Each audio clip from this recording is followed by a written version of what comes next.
रामफलबिल दखरा एबसुनि बाखनायथाव हाबाफारि बड'फा गोजोरथियारि सोलायनाय मावथांखिजों लोब्बा लाखिनानै ब्रैथि अंडर-13 जोलुर बादायलायनाय आरो 14थि इंटर यूनिट फुटबल टूर्नामेंट बादायलायनाय खुंफुंदों रामफलबिल दखरा एबसुआ।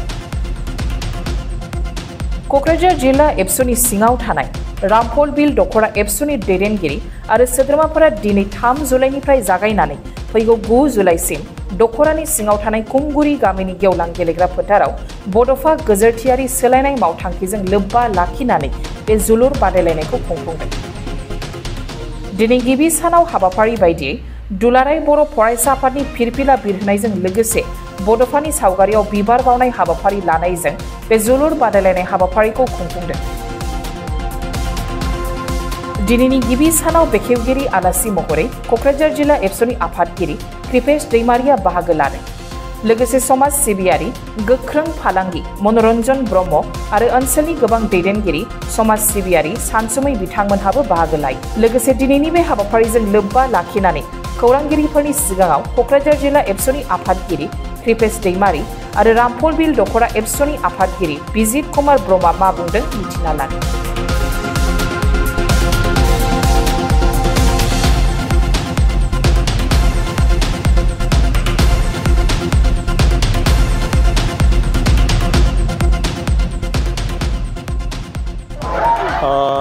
गिबियावनो आङो क'क्राझार जिल्ला दुलाराय बर' फरायसा आफादनिफ्राय रामफलबिल दखरा दुलाराय बर' फरायसा आफादा बड'फा गोजोरथियारि सोलायनाय मावथांखि ब्रैथि 13 बोसोर बैसोनि सिंनि हौवासाफोरनि जोलुर बादायलायनाय आरो 14थि इंटर यूनिट फुटबल टूर्नामेंट बे हाबाफारिखौ खुंफुंनायनि थाखाय आङो क'क्राझार जिल्ला एबसुनिफ्राय गिबियावनो आङो साबायखर जासिदों। आरो दिनै आङो क'क्राझार जिल्ला दुलाराय बर' फरायसा आफादनिफ्राय बाहागो लाफैनानै जोबोद गोजोननाय मोनदों। आरो बेवहाय दिनै गिबि हाबाफारि हिसाबै बेवहाय आथियाबारि दालाइसा दुलाराय बर' फरायसा आफादा बेवहाय बाहागो लाफैदों आरो बेलगुरि दालाइसा दुलाराय बर' फरायसा आफादा बेयाव बाहागो लाफैदों। आरो दिनै बे हाबाफारिनि गेजेरजों आं बे बाथ्राखौनो फोरमायनो लुबैदों जे दिनै बड'फा गोजोरथियारि सोलायनाय मावथांखि दुलाराय बर' फरायसा आफादनि बिथोन बायदियै जोङो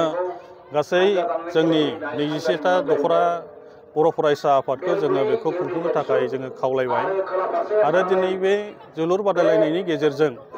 जोंनि बर' हारिनि गेजेराव जोंनि फरायसाफोरखौ थुलुंगाखांहोनायानो जोंनि गिबि थांखि। आरो बे गेलेनायनि गेजेरजों जोंनि बुहुमाव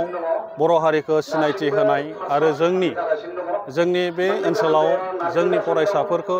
जाहाथे जोङो गेलेनायनि गेजेरजोंबो गावनि थांनानै थानायनि थाखाय जोङो बयबो थांखि लानो हायो फरायनायजों लोगोसेयै। आरो बे हिसाबै जोङो दिनै मिरु दुलाराय बर' फरायसा आफादनि बिथोन बायदियै दिनै मोनफ्रोमबो दखरायाव बेखौ खुंफुंनो थाखाय थाम-थिम खालामदों। आरो बेनि गेजेरजों जोंनि फरायसाफोरखौ जोङो दिनै जाहाथे जोङो मोजां मोनसे लामाजों जों लांनो हायो। आथिखाल जोङो बयबो मिथिगौ जे ड्राग्स सोबनायनि गेजेरजों जोंनि लाइमोन उन्दै गथ'साफ्रा दिनै गोबां नस्थ' जाबाय। जोङो सानोमोन सिगाङाव टाउन सहराव थानाय जोंनि उन्दैसाफ्रा ड्राग्स सोबनानै नस्थ' जादों। नाथायबा दा जोंनि गामि ओनसोलावबो ड्राग्स सोबनाया गोबां जोंनि फरायसाफोरनि गेजेराव बियो मोनसे बेमारफोर बायदि फैबाय। दा बेनिखायनो आं मोनसे सांग्रांथि होनो आं सानदों। जों मिथिनाय हिसाबै जोङो दिनै फोरोंगिरि सारमोनखौबो जोङो बेखौ खेल लानो थाखाय जोङो खावलायदों। जोंनि क'क्राझार जिल्लानिनो सिङाव मोनसे फरायसालिनि बाथ्रा जोङो खोनाफैदों। आं मुंखौ बुंथ'नो लुबैयाखै। दिनै खलमनि गेजेरजों खलमावनो लानानै ड्राग्सखौ लानानै फैयो आरो खलमखौनो लानानै दिनै ड्राग्सखौ जायो। आरो बेनि गेजेरजों जोंनि हौवासाफोरनिल' बाथ्रा नङा, बेवहाय हिन्जावसाफ्राबो दिनै ड्राग्स सोबनायाव मुखुब जादों। आरो दिनै बेनिखायनो जोङो बेफोरखौ गासै सांग्रांथि लाबोनांगौनि थाखाय आरो जोंनि बर' फरायसाफोरखौ जोङो सुबुं सम्पद दानांगौनि थाखाय जोंनि न'खराव मोजां मोनसे बारहावा लाबोनांगौनि थाखाय दिनै दुलाराय बर' फरायसा आफादा बे हाबाफारिखौ जों खुंफुंदों। बेनिखायनो जोंनि गामिनि रायजो राजा सानसुमैफोरखौ जोङो खावलायगोन। दिनै 13 बोसोर बैसोनि सिंनि जे उन्दै गथ'फोरखौ लानानै जे जोङो खुंफुंदों, दा बेवहाय जोङो सापर्ट खालामनो गोनां दङ। मानोना जोंनि बेवहाय फरायसाफोरनि जि गेलेगिरिफ्रा बाव बाहागो लाफैदों, जोंनि गेजेराव गोबां मेसेज फैदों जे गेलेनायाव गाननो जोमनो थाखाय गोबां मालाबा बेवहाय बुट बायनो थाखाय गस्ला बायनो थाखाय गोबां खस्थ' जादों बे बाथ्राफोरखौ जोङो मिथिदों दा अब्लाबो जों जेरै हायो जोंनि दखराफ्रा आरो जोंनि बे ओनसोलनि सानसुमैफ्रा जाहाथे जोंनो जोंनि फरायसा माने गोसो गोनां गोसो गुदुं फरायसाफोरनो गेलेनो जाय जेखि लेभेलावनो गेलेनो थाखाय माने गोसो जाया मानो बेखौ खाबु मोननाय बायदियै गाननायनि थाखाय ड्रेस माने बुट बा जिखियानो जाया बेखौ जाहाथे जोङो दखराफ्रा खावलायनाय लेखा बयबो जाहाथे हेफाजाब होयो आं बेखिनि बाथ्राखौ आङो दिनै क'क्राझार जिल्ला एबसुनि सासे बिबानगिरि हिसाबै आङो खावलायदों जाहाथे भबिष्यतआव दखराफ्रा खावलायनाय लेखा जोङो साफ्रोमबोआनो जाहाथे जों हेफाजाब होयो खारना जाबाय नों हेफाजाब होनायनि गेजेरजोंनो जाहाथे जोंनि सासे फंबाय बा बिनानावा जोंनि हारिनि सिनायथि हारिखौ जोङो बुहुमाव सिनायथि होनो हानाय बायदि गावनि गोसो जानायनि गेजेरजों जाहाथे गावबो सासे सुबुं सम्पद जानायजों लोगोसे हारियाबो सिनायथि मोननो हायो जों बे थांखिखौनो लानानै दिनैहाय जोंनि मोनफ्रोमबो दखराफ्रा बे हाबाफारिखौ खुंफुंदों आरो नोंथांमोननि चेनेलनि गेजेरजों आं बेखौनो फोरमायखानो लुबैबाय क'क्राझार जिल्ला दुलाराय बर' फरायसा आफादा बे माने 28 माने जुलाइआव जोङो क'क्राझार जिल्ला दुलाराय बर' फरायसा आफादा हौवासाफोरनि आरो हिन्जावसाफोरनि 13 बोसोर बैसोनि सिंनि माने जोङो बेखौ थिग खालामनानै दोननाय जाहैबाय जे ब्रैथि दखरा दुलाराय बर' फरायसा आफादनिनो सिङाव थानाय गाम्बारिबिल गामिनि गेलेग्रा फोथार आरो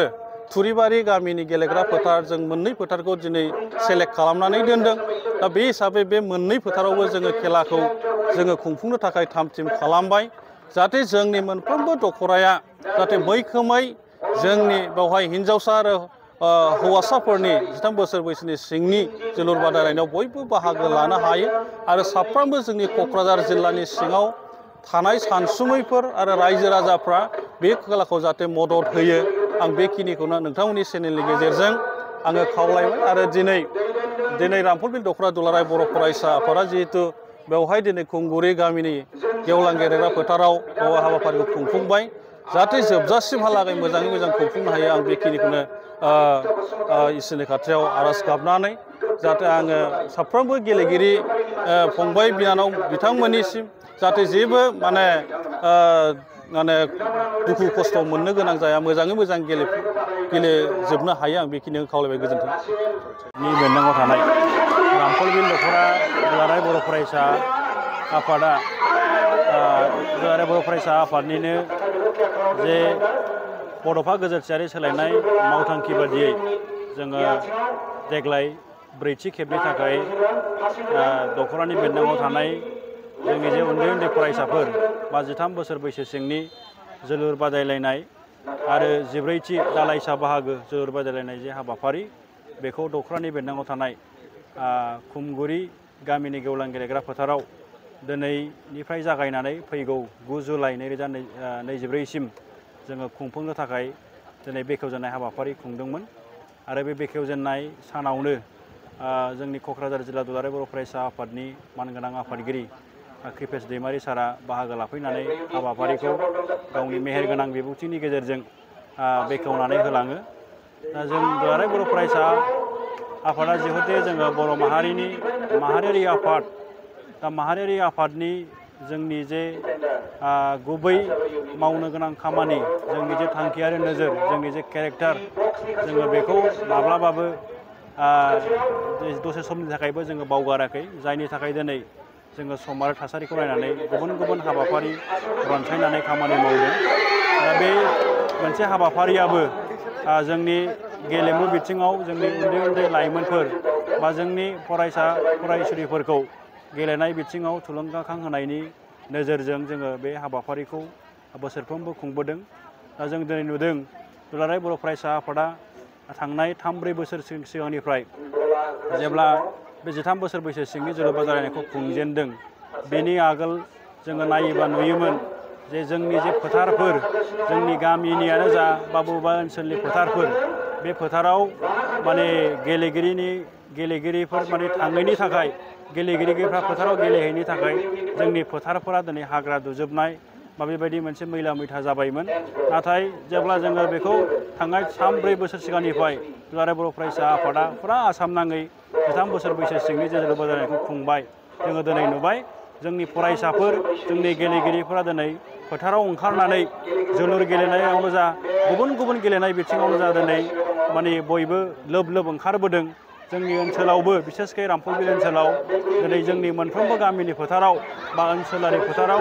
सेंग्राफोर सिख्लाफोर बा जोंनि उन्दै उन्दै फरायसा फरायसुलिफोरा बयबो ज' फैनानै गेलेनाय बादायलायनायनि थाखाय गावखौ थियारि खालामफैदों बयबो फैदों। दा बे जिनिसा बेयो जोंनि थाखाय खुब मोनसे मोजां लैखोन होननानै जोङो साननांगोन। खारन मोनसे जाथिया गेरेमसा जाथि हिसाबै थांनानै थानांगौब्ला आरो जों बड'फा उपेन्द्रनाथ ब्रह्मआ नुनाय जे सिमां बेखौ मोगथां महर होनांगौबा जोंनि जे जाखांबोनाय फरायसाफोर उन्दै लाइमोन सेंग्रा सिख्लाफोरखौ जोङो गासैबो बिथिङाव जे बिथिङाव जोङो बाहागो लानांगौ जे बिथिङाव जोंनि मानसिखौ नांगौ बेखौ जोङो बानायनो थाखाय नाजानांगोन। आरो आथिखालनि जे बे बादायलायनायनि जुगाव जौगानाय जुगाव गेलेनायनि गेजेरजोंबो गावनि जिउखौ दानो हायो, गेलेनायनि गेजेरजोंबो गावखौ सिनायथि होनो हायो। बे मोनसे जिनिसा दिनै एकदम रोखा रोखा बिदिन्थिफोरा जोंनि गेजेरावबो दंसै। दा बेखायनो गेलेनायनि गेजेरजों गावनि जिउखौ दानो हानायजों लोगोसे गावखौ सिनायथि होनायजों लोगोसे गावनि जे माने देहाखौबो राफोदै लाखिनायनि थाखाय माने सरसा खालामनांगौ बे खुब प्रयजन। आरो दा दिनै जोंनि समाजाव जोंनि ओनसोलाव जेरैबायदि एन्टि ससियेल बा बेबायदि समाज बेरेखा हाबा हुखाफोरा जेरैबायदि माने बारायदों, दा बेफोरनि जाहोनफोरखौ नागिरोबा जोङो नुयो माने जोंनि लाइमोन सेंग्रा सिख्लाफ्रा माने जोङो बेस्थ' जानो हायाखै बा जोङो समखौ ओरैनो बेबायदि फ्रियाव हंगारदों, जायनि थाखाय बेबायदि आननेसेसारि खामानिखौ जोङो मावफ्लांदों बा मावनायनि समखौ मोन्दों। दा बेखायनो जों दुलाराय बर' फरायसा आफादा जोंनि फरायसाफोरनो स्पेसियेलि लाइमोन सेंग्रा सिख्लाफोरनो बा जोंनि उन्दै गथ'फोरनो खुनु मोनसे समखौ खुनु मोनसे माने थासारिखौ जोङो आद्रि खालामाजासे जेराव जेराव माने स्कुल बन्द थायो, जेराव जेराव फरायसालिया बन्द थायो, कलेज बन्द थायो, बैबायदि समफोराव जोङो माने बेबायदि गेलेनाय बादायलायनाय हाबाफारियानो जा गुबुन गुबुन हाबाफारिफोरखौ होनानै जोङो बेस्थ'थायाव दोननायनि जे खामानि जोङो बेखौ मावगासिनो दङ। दा गोबां खोथा बुंग्रा दिनै सुबुंफोर दङ, माखासे गोदान गोदान सानै साथामजों खुलिनाय दल संगठनफोर दङ। दुलाराय बर' फरायसा आफादखौ बेबायदिनो गावनि थांखि नोजोरनिफ्राय दोरोदबाय। माहारियारि आफादनि जे खामानि बेखौ मावला। बैबायदि जे बुंनाय बाथ्राफोराव जोङो दुलाराय बर' फरायसा आफादा बिथांमोनखौ जोङो गाज्रि मोनाखै, नाथायबा जों दिनै बिथांमोना जे बुंनाय बाथ्राफोर बेखौ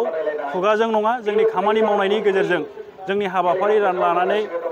समाजखौ दैदेननाय बा माहारि दानायनि थाखाय जों दिनै हाबाफारि रनसायनानै खामानि मावनायनि गेजेरजों